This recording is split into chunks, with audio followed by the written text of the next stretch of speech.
ليه الصيدليه ما بقتش بتكسب كويس؟ هنتكلم عن المشاكل ونطرح حلول ونتناقش فيها، ومن اهم الحلول دي المشتريات. لو قسمنا الاصناف في الصيدليه لاربع مجموعات هنقدر نشتري صح ونكسب اكتر.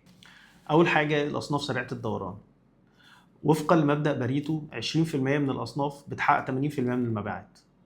فال 20% من الاصناف دي لازم نكون شايفينهم طول الوقت، لازم نكون مركزين معاهم، ولازم يكونوا متوفرين في الصيدليه، لان هم دول بيحققوا جزء كبير قوي من المبيعات.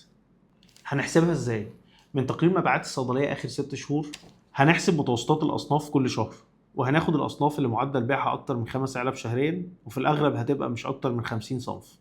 هنضيف عليهم الاصناف الموسميه زي ادويه البرد في الشتاء ومستحضرات الحمايه من الشمس في الصيف، ودي هتقدر تحددها بناء على معرفتك بطبيعه مكان الصيدليه وطبيعه العملاء. هنطلبها كل اسبوع او مره كل اسبوعين، وده هيتحدد بناء على البادجت المتوفر معاك، وهنطلب كميات تكفي بحد اقصى شهريا. الاصناف دي كل مره بتفقد منهم صنف بتخسر عميل، لان غيرك اكيد موفره. تاني حاجه الاصناف متوسطه الطلب. من نفس الشيت اللي جهزناه هنحسب الاصناف ما بين 5 ل 3 علب، وفي الاغلب الاصناف دي مش هتعدي ال 100 صنف. هنضيف عليهم النواصي اليوميه اللي بتتكتب في الصيدليه، وهنطلبهم مره كل اسبوع او مرتين في الاسبوع، وهنطلب كميات تكفي 15 يوم بحد اقصى. ولو في بادجت هنزود عليهم اصناف من المجموعه الاقل من 3 علب.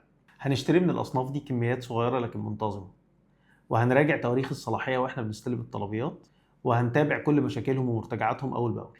تالت حاجة الأصناف الغالية لكن بطيئة الطلب، زي أدوية الأورام والأدوية المستوردة.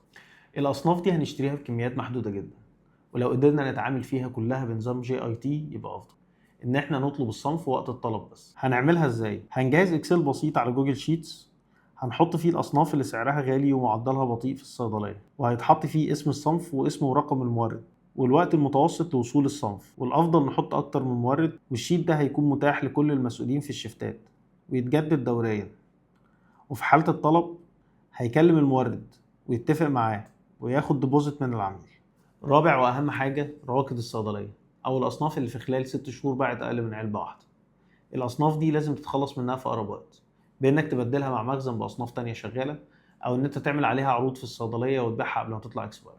تقسيم المشتريات هيقلل هيدك ان انت تطلب كل يوم، وهتبقى انصح مع الشركات، وهتتفادى ألاعيب الماركتينج اللي الشركات بتعملها علشان تدبسك في أصناف ملهاش لازمة، وهتبقى شايف النواقص ومحدد أهميتها، وتقدر تبني خطة للمشتريات بناء على البادجت المتوفر معاك. في الديسكريبشن هنسيب لك لينك اكسل شيت تقدر من خلاله تحط مبيعات الصيدلية في 6 شهور والكميات الموجودة في الصيدلية دلوقتي، وهو هيقدر يحسب لك كل التفاصيل اللي اتكلمنا فيها النهارده.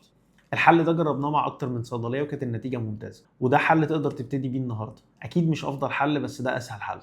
لو عجبتك الحلقه شاركها مع اي صيدلي محتار ليه بقى بيبيع اكتر وبيكسب اقل، وتابعنا عشان تعرف باقي الحلول الجايه.